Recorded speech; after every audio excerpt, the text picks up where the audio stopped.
What up, though? Y'all What's good? going on? You got the K9 on. What's happening with y'all? Y'all good? Huh? Hey, Coach, that your I'm getting a lot of feedback from your yeah, it's muted now. Okay, y'all can't What's hear me? going on, K9? How you doing, brother? Man, I'm good. I'm good. Y'all all right? Yeah, I'm good. Hey man, real quick, you was on the first contender, right? No, second season 2. Oh, you was on the second season. Okay, Yeah. okay. Because I had to audition for the first season. So I was like, oh man, I thought you was on the first season. I was on the best season 2. Well, yeah, you guys had Sergio Moro on that one, right? No. We had Steve Forbes and Michael Clark. We had Grady Brewer who won. Ishay, you had Ishay too. Oh no, that was Ishay was on the first one. They was all on the first one. Yeah. Yeah, man, I was just telling when we were talking about you and you coming on the show. Yeah. I told Sibbie, I said, man, K9 used to make them fights ugly on the contender, man. Oh yeah. Being the biggest down there, I had to kill myself to make weight. So, Mm. so I looked like I was the strongest. I really probably was the weakest for the fact that making 147 was hard. I fight junior Yeah. weight. I walk around weighing 180 something. So I had to get all the way down. All the way down. How did you do that? Yeah, I was about to ask that too. Ah, man, hey, I'm one of the best when it comes to losing weight. I mean, I should have a degree in that. You know what I mean? I see you. Man, I'm about to dig in you and get that secret, man, because when you to cut weight like that, Yeah. and not only that, but you look very strong, and you was an aggressive fighter on the season. You was really aggressive, and you made fights. But I'll say you did what you had to do to win. You made fights ugly. A lot of people probably really didn't agree with your style because you was in there to win, and you didn't care who was watching. You was going to do what you needed to do to get the win. Yeah, of course. After season 2 though, when I won the world titles, that's when you got a chance to actually see the skills to a certain degree. I remember beating Bravo at the Staples Center, and Floyd even had to give me my. He was like K9, so I seen the power. He was letting me know what it was. I see you just celebrated the anniversary with the I forgot how many years it was. We beat Cornelius. Yeah. Yeah. So was that the biggest night of your career? Oh, Yeah. you know what? That was one of them. You gotta remember. The contender gave me more fame. Yeah. Winning a world title was good, but when I won a world title the second time, I Okay. became the oldest world champion in junior middleweight history. So, it's a lot of them. The first fight I lost on Showtime, for me to get the revenge to beat the guy in a rematch, that was a real big victory. When I went to Germany and I fought against the Russian, like the real Rocky movie, the Russian, and he was 19-0 with 15 knockouts.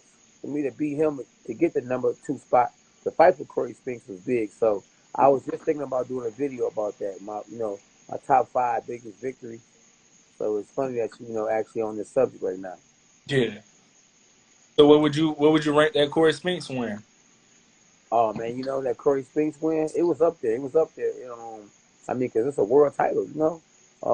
Only 10 amateur fights and bringing the belt back to Detroit. We hadn't had a world champ since Tommy Hearns. Mm. That was real huge.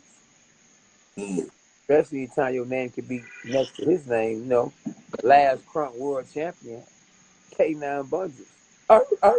Yeah. The dog cash that. You know that for sure. Yeah, so that was big, man. Like I say, it's quite a few of them. Oh, and then a fight when I fought in United Kingdom. I don't know if y'all ever saw that, or if y'all saw that, the Sugar Leonard Cup.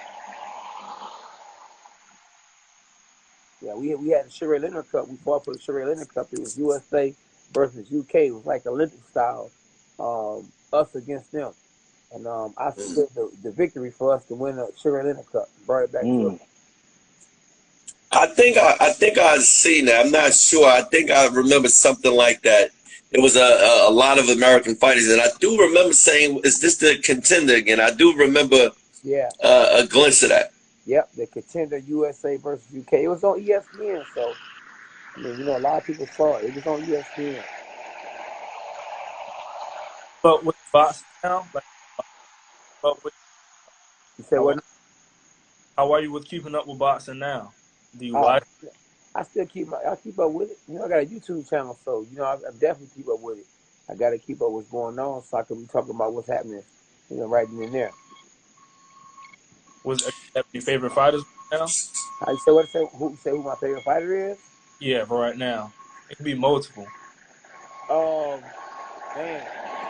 I like Gervonta Davis. I like his Mike Tyson style. He tried to be so smart and try to knock everybody out. I like that. Kind of like my Yorkie. I got a Yorkie trying to bite everything. He thinks Hey, so he one of the guys I like. I like him. I like Errol Spence.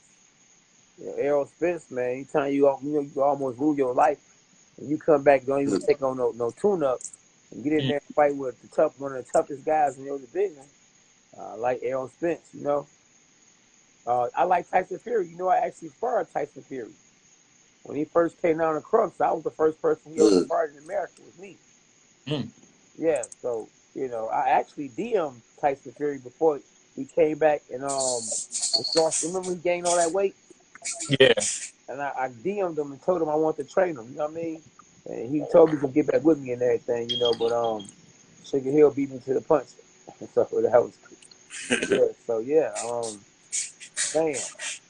I'm trying to think Tyson Fury. I like Wilder. I like the fact that Wilder, man, he's trying to knock your head off. It is. But I just think that's a dangerous fight for him.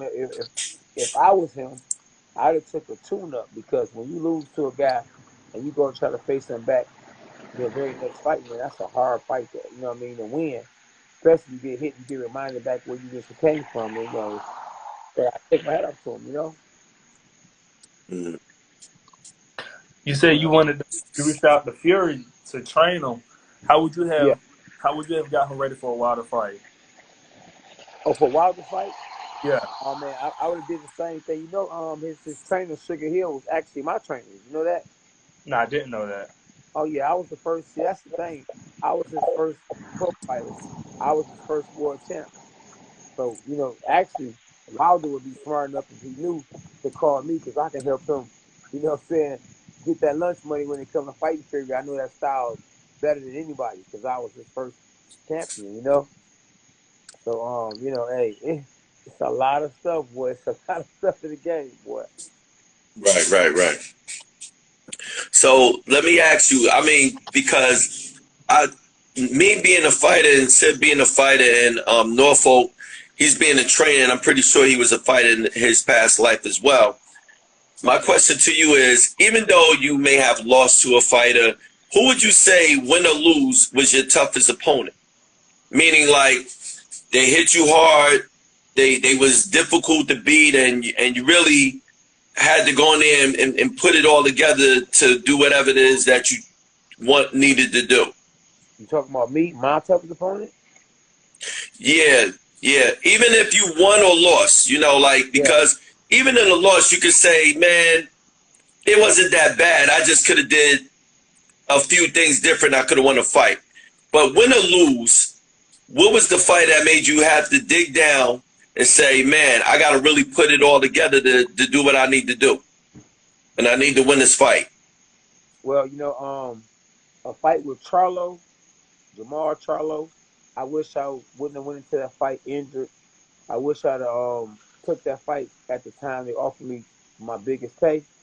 I really don't know how good at that time he was. I mean, he's a lot better now, but I wish I would have had more time. So I can't really say how good he was at that time, because he beat me at a time that I was injured, at a time that I overlooked him, and at a time that he wasn't as good as he is now. So That's one fight I wish I could, I could get back that I won't be able to get back. I wouldn't say that's my hardest fight because I don't know how good he really was, or if I could have beat him if I wasn't injured that time. But he's a good fighter. But I think my hardest fight was a guy named Chris Smith, and Chris Smith was a beast, man. I think we made that fight so hard, even though I beat him by split decision. I barely beat him. He had both my eyes swollen. I mean, I felt like the Black Rocky for real. But you know what I mean? It was a hard fight, and I think, like I say, I think that it was really before I took the fight. When I don't think I was, I think the contender thought I was better than what I was, and and I believed in myself, so I took the fight. But that was a hard fight, bro, a real hard fight.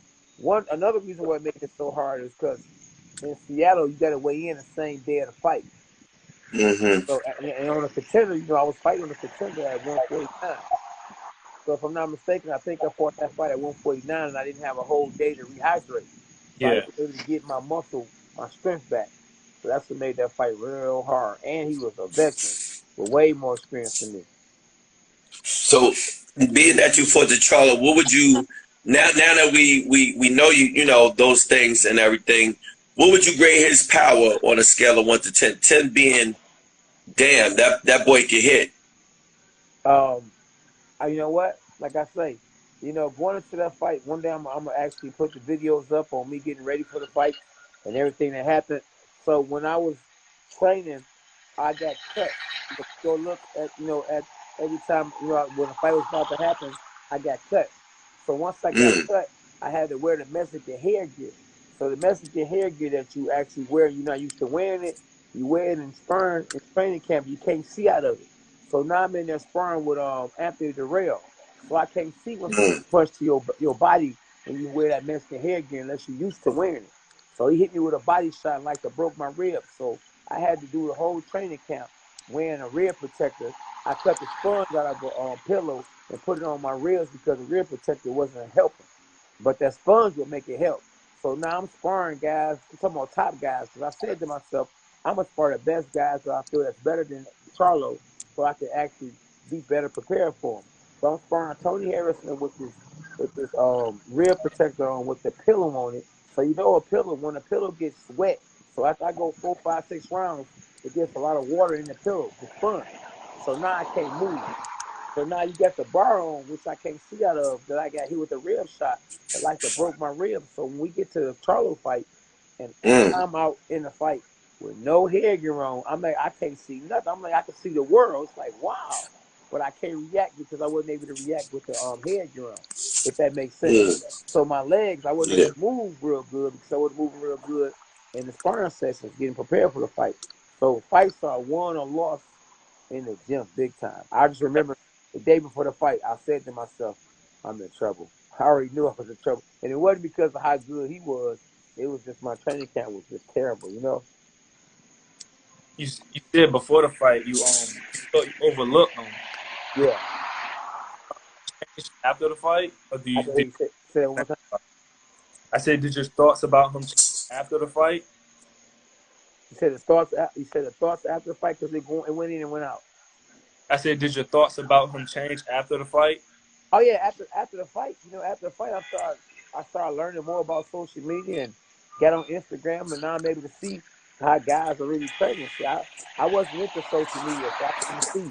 It would have been like you see, remember Belly, when my man he was smoking that blunt, and then he looked up and was like, oh man, here they come. It would have been like that for me. I'd have been like, oh, hold on, homeboy is training. Bro, serious, you know what I'm saying? Yeah. You know what I mean? I was making jokes. Remember that the Lions, the 2 Lions, the Lions only. I had I was making jokes and playing around while this boy was really serious. You feel me? Yeah. Yeah, and right? Huh? That was Charlo's first title shot too, wasn't it? Yeah. Okay. It was Charles fight. Yeah. But congrats to him because one thing I want him to do good because if you lose to a fighter, like for instance, if you fought Mike Tyson, you lost to him, they're gonna say, man, you fought Mike Tyson. So I want people to be able to say one day, man, you fought Charlo? Oh man. So I want him to keep winning, keep doing good. Yeah, but to answer your question too, was he a hard hitter? To be honest with you, I just couldn't react to the punches because, like I say, wearing that hair gear that you can't see out of, and when you finally take the hair gear off and punches are coming, you know, if you're gonna look at the fight, it's gonna look like I ain't had no reflexes, but I had reflexes. I just wasn't able to use them in sparring session in camp, so I couldn't use them in the fight. Hey, K9, one quick question. Your son, I remember when you came to Norfolk, your son was with you for the Sugar Bird. Is he still fighting? Yeah, he's still fighting. Yeah, boy, hey, I'm gonna pass all the knowledge to him. He's gonna be a beast. Now watch, he got everything I wish I had. He got the height. You know what I'm saying? He got everything. Oh, that's what's up. That's what's up. What weight he at right now? He at what? 152. 152? Okay. That's all right. How old is he? Yeah, he 20. Oh, okay. All right. I thought he was a teenager. I'm like, teenager at 152? And that's not a bad division to get in, that 154 to 160. Yeah. That's a really good division to get in. It's a lot of that division is stacked. Yeah. Bro. Oh, he gonna listen. We gonna be a problem. If he just stay focused and listen, we're gonna be a problem. See, one thing, as a trainer, I might be a better trainer than I am fighter, right? And I won 2 world titles. You know, as a trainer, you know, in the gym, at the current gym I was around, guys like Emmanuel Stewart. So I learned a whole lot, picked up a whole lot from guys like that, you know? And, you know, I wasn't supposed to be the world champ. I was overlooked.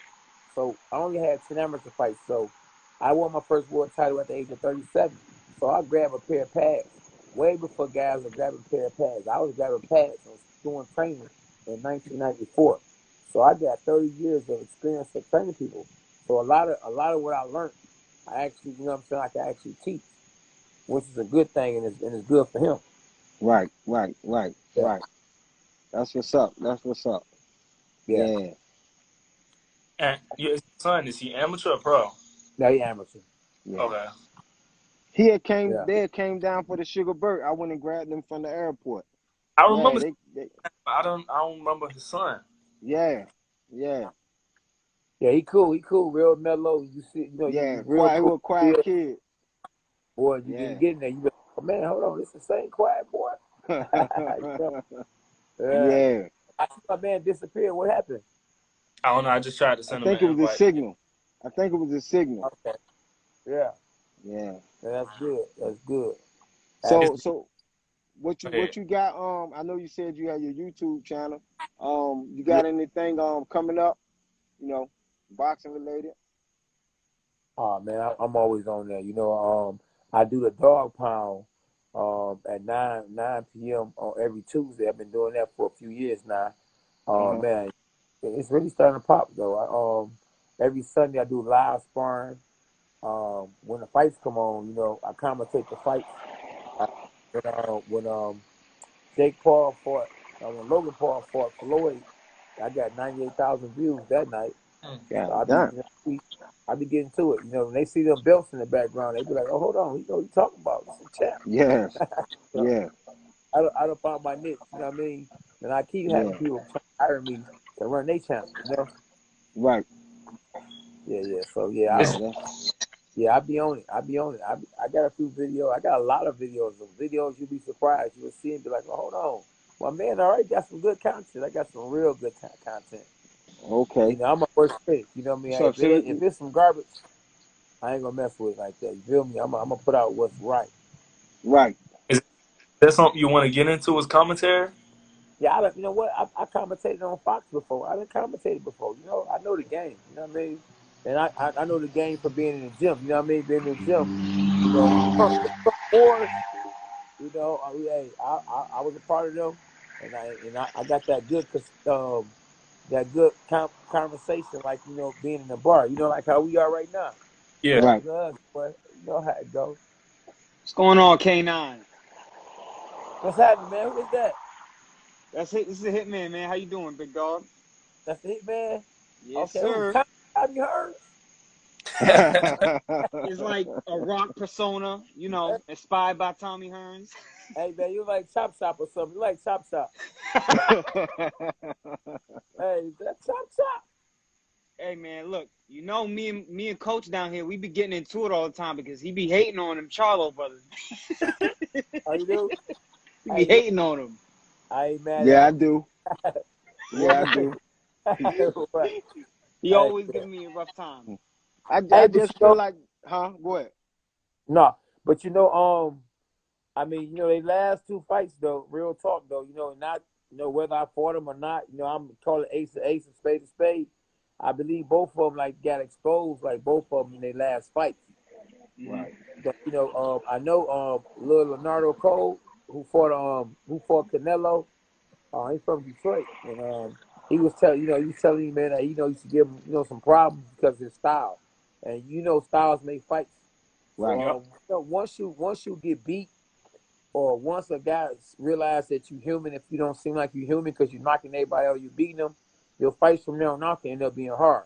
Right. And I think even though Jamal Charlo didn't look as good as he probably wanted to his last fight, it actually was a blessing in disguise because now all of a sudden, guess who started calling him out? Canelo. Yeah. So it actually wasn't a bad look. But Jamel, on the other hand, man, I don't care what nobody say if they ain't saying what I'm saying. He lost that fight. Yeah, I probably would have scored that for Castano too. Yeah, Castano won that fight, bro. I mean, it's like Jamel just kept letting him push him back to the ropes. It made no sense. It's like, why you keep going back to the ropes? That's where the guys having most success.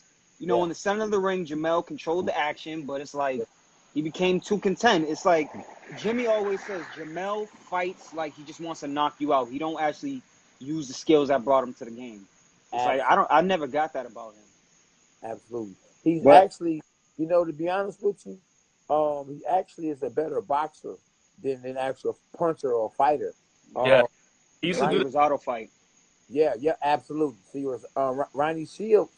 Ronnie Shields knew the identity of both of the Charlo brothers. The other Charlo brother, Jamal, is more of the puncher, the more natural fighter. And Jamel was more of the natural boxer. But Jamel didn't want to be that. I guess he wanted to be like Big Bro. So he wanted to be the fighter. And Ronnie Shields wasn't comfortable with training him like that. So that's the reason why he left and went with Derek James to be the puncher. And that was Derek james' style. As you see, Errol Spence. Yeah, it worked, but it's also like Jamel's like, I feel like Jamel's the type of dude, he'll have like two back-to-back like beautiful performances, then that'll kind of get to his head, then his next performance is a little shaky, then the one after that's a little shaky. It's like both of them have to have a shaky performance to get back, you know what I mean, to get back to real right form. It's weird with them. Yeah. I'm going to tell you, bro, it's like this, and that's just with any boxer.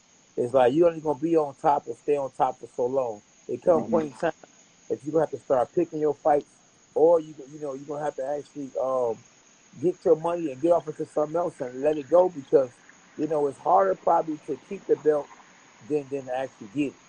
Yeah. And, one thing about me, when I got the belt, I got relaxed. I took a deep breath, finally, and I ended up losing it because the person, just like as hungry as I was to get it, the next person behind me was hungry to get it.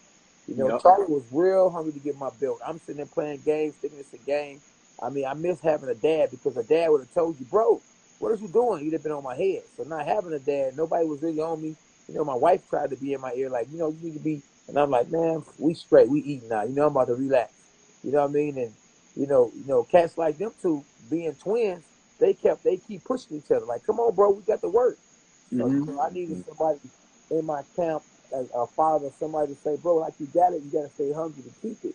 And, and I just think that, styles make fights, but at the same time, cats are hungry to take what's theirs. And once they start seeing you all the time and know what you're about, or they see a little weakness like they saw in their last two fights, it's going to get harder. It ain't going to get easier. It's going to get harder. Exactly. Same thing with Floyd. When Floyd showed on 24/7 how he trained, everybody started training like that. Everybody, mama started doing Floyd Mayweather pad work, Roger Mayweather pad work. And he wasn't no secret no more. Everybody started training doing 2 and 3 days because of that.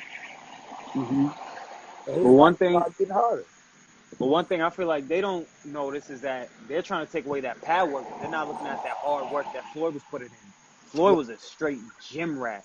Yeah. Like, that dude was always in the gym, always, because he knew, hey, everybody wants to see me lose. I got to keep training. I got to keep getting better and better. Right. One thing I wanted to ask you is because I know you fought Corey Spinks. I don't know if you fought him once or twice. Yeah. Twice.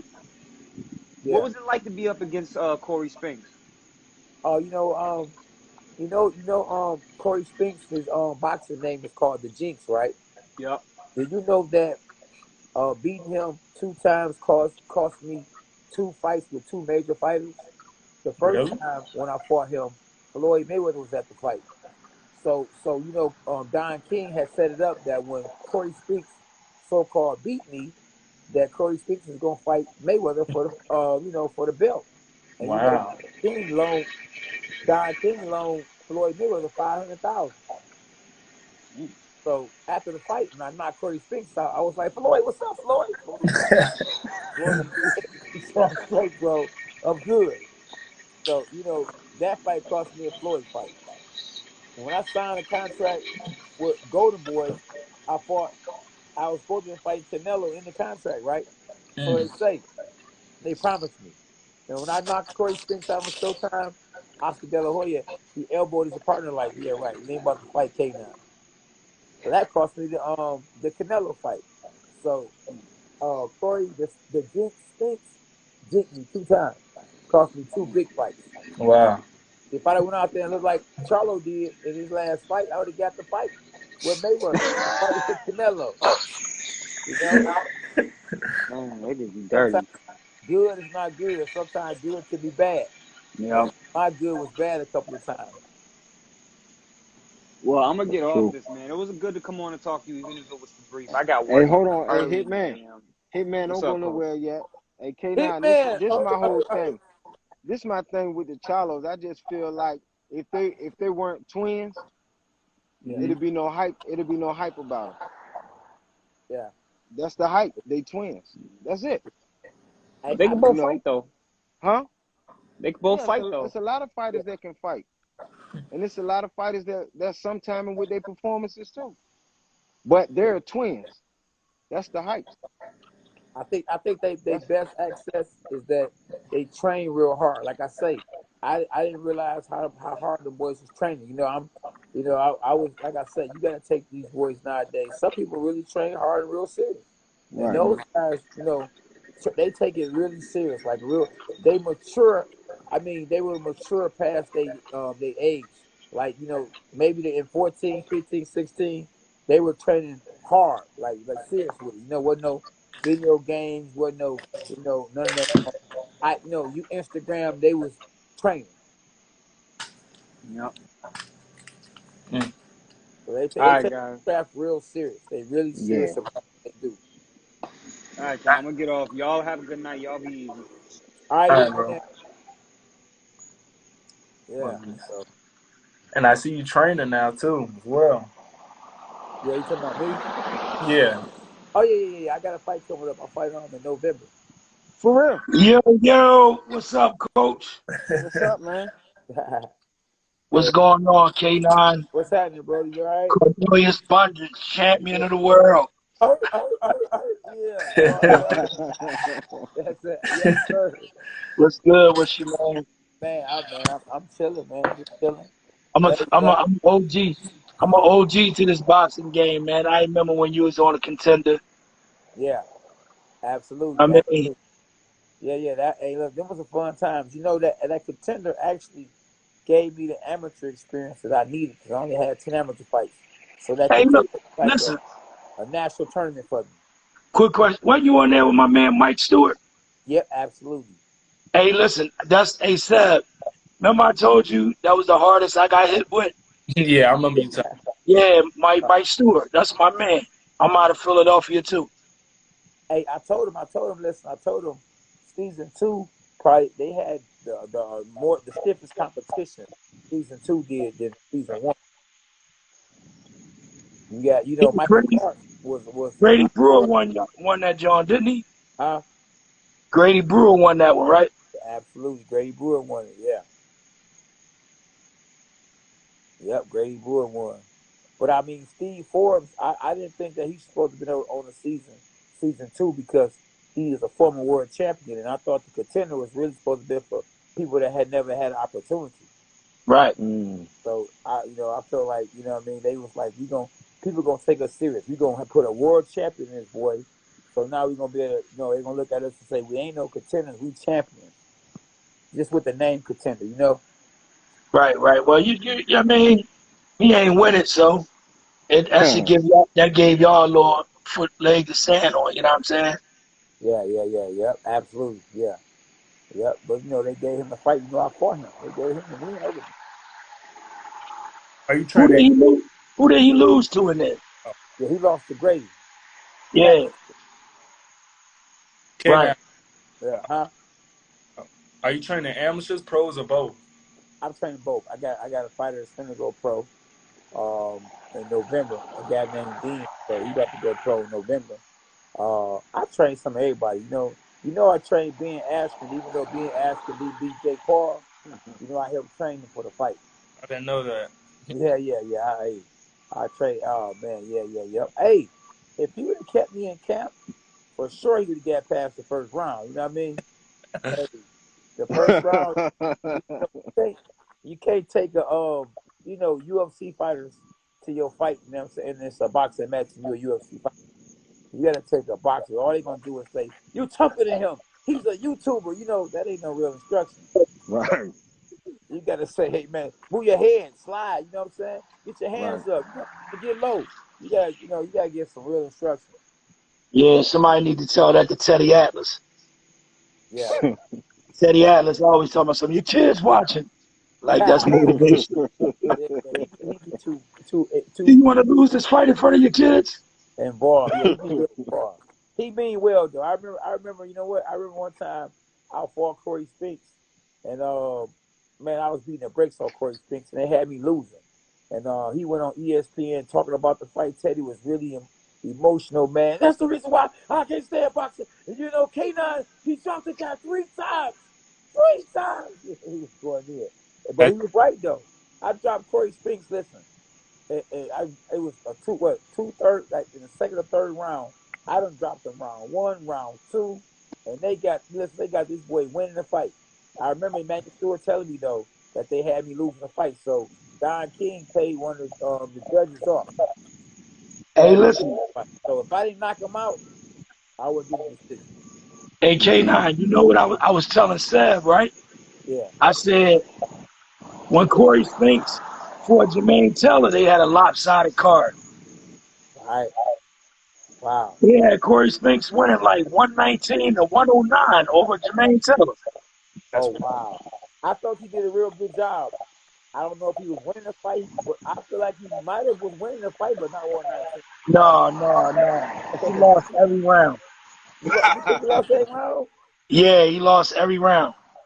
Man, go watch that fight again. Listen, that fight was close. Listen, you go watch it too. Okay. And then get back on here tomorrow. Hey, Coach. Hey, Coach. Yo. Yeah, you have it. Go look at that fight again and watch Emmanuel Stewart was panicking. They go to fight right there, Coach, for the night. Corey Spinks versus Jermaine Taylor. Okay. Yeah. And but listen, go watch Emmanuel Stewart panicking. Man, get out there and fight this man. You're going to lose the damn title. The man is doing everything. Hey, if there's anybody that can impersonate Emmanuel Stewart, that's why, K9 was one of my best fighters in the gym. And that's what everybody knows. Oh, man, I'm telling you. Hey, K9, let me ask you a question, right? Yeah. Did you get criticized a lot for your physique as a boxer? Hey, nowadays you might hear somebody like, man, he's on steroids. And I never failed a drug test ever in my life. I just, I used to do 1,000 push-ups a day, every day. I tell them boys, I'm cut up like what up? Yeah. Hey, never failed a drug test. You hear me? Not a weed test. Never take a steroid. None of that. I just did a lot of push-ups. I used to do. If the Guinness Book of Records was with me when I was 11 years old to 14, man, I did more push-ups than any kid in the world. Nobody did more push-ups than me. No kid. So, I know you said what fighters you like to watch. Is there any current fighters that you watch right now that you wish you could have had the chance to fight in your prime? Current? Manny Pacquiao. You know, me and Manny Pacquiao, we both fought on the undercard of Mike Tyson versus Lennox Lewis. Yeah, before anybody even knew who Manny Pacquiao was, Yeah. or K9, we both fought on the undercard. So was that before he well nah, I could have had that. Yeah. Before he became world champ. Yeah, before I was on a Contender, any of that. You know. Hey, listen, the Contender did so much for boxing, bro. And that's the reason why on my YouTube channel I be doing a Contender reunion. Because you know, like I say, boxing always needs something to keep it going. And you know, these YouTubers right now they keeping it going. The Contender at that time, when the Contender was out, it kept it going. Because of the Contender, you got 24/7 and all assets. That Yep. was before the Super Six and all that. So you know, I'm See, gonna the contender, when Andre Ward and them had it, yeah, it kind of like it was on a channel that it was on Epics, yeah, and a lot of people really ain't had it. yeah. When y'all had it, it was on like prime time. No. We were on the best channel it was. That's what ESPN. I'm saying. Yeah, Oh yeah, you said prime time. I got you. I thought yeah, you y'all said was on prime time. I yeah, ran home to watch it. yeah, absolutely, yeah. No, hey, and if you know what I like about it is that they show rerun after rerun after rerun. So you can go to sleep, wake up, I'm still on TV. You wake up, go to sleep, I'm still on TV. Hey, I love it. Hey, to this day, as your boy Deontay Wilder would say, to this day, cats be saying like, "Are you K9?" Like, yeah, like, oh, I remember you on a Contender. So I be loving that. You know what I mean? You know, One last question. and you know that made me feel good. One last question I want to ask, because I know you keep up with the fights. We was actually talking Yeah. about before you got on. Who you got this weekend, and how do you see it with Pacquiao Ugas? Oh, Pacquiao Uga. Well, yeah, you know what? Ugas, um, both guys are in unfamiliar territory where you know they both I think was preparing for someone else. Both of them. So now it's gonna be. I think that Pacquiao gonna be able to adapt more than Ugas, even though Ugas is a good fighter. I just think that Pacquiao being a southpaw, you know, he gonna make it hard for Ugas. And Ugas got an opportunity and a chance of a lifetime, but I don't think he actually got enough time to prepare. If he'd have had a month or 2 months, oh man, he would have a better chance fighting shocking the world than Errol Spence, because Manny Pacquiao would take Ugas as serious, I believe, as he would take Errol Spence. So yeah, I see it being a good fight, but I say maybe in the later rounds, I think Pacquiao gonna stop him. Maybe around 10, 9 or 10. Okay. Wow, I ain't hear that one yet. Ooh, I like that though. Yeah. Pacquiao, yeah, he gonna hit you in your head. You know, you ain't gonna be able to prepare for something you don't see. And he all over the place, man. You know what I mean? And he was training. Trust me, I can guarantee you, Ugas wasn't preparing for the same kind of opponent that Pacquiao was preparing for. So that lets you know who was probably training harder. You think Pacquiao was training harder for Errol Spence, or Ugas was training harder for his opponent? Yeah, you're right. Pacquiao and Spence. Yeah. Pacquiao was training way harder. You know what I mean? Now it's gonna probably get easier to him, not because you know the opponent is not gonna be as good as as Errol Spence, and the level ain't gonna be the same, but he gonna still be on that same 10 level. He gonna still be at that same that same energy gonna still be there. Only thing I worry about is what hurt me too. Not just the rib. You know, when you facing some stiff competition, is the inactivity. When you older, you got to stay sharp. You got to stay. That's one thing that hurt me, is that I was fighting once a year, and you can't continue to do that, especially as you start getting older. And you get in there with somebody that's fighting 2 and 3 times a year. You know, that's one thing. I wish that and I understand that he got a lot of fighters in the stable. I wish that Al Heyman would actually have his fighters fight a lot more often, and you will see the better fights than you see now. Like Manny Pacquiao, I don't think forward in 2 years, close to 3 years. 2. 2, yeah, that's a long time. You know, I know when Harrison fought Charlo, I think he hadn't fought a year and a half. Yep. Because he Yeah, was. you know that Russ, the bad boy. You know when Michael Jordan retired and came back, he wasn't the same. But the year after that, he was back again. You know, and but you know, hey, Manny Pacquiao being a southpaw, you know, maybe he'd be able to get away with some stuff. You know what I mean?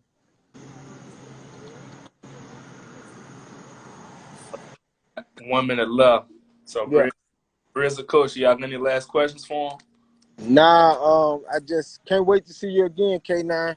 You know, we ain't seen each other in a couple years. We ain't chopped it up in a while. But Wait. Hey, listen, man. Hit me up anytime, bro. You know, hey, listen. Your man, you know what I'm saying? I be keeping my streets to the streets or keep my ears to the streets when it's boxing. right. You know what I mean? It be, don't get me wrong, it's such a mockery as far as boxing. All you could just fight who you want to fight when you want to fight them.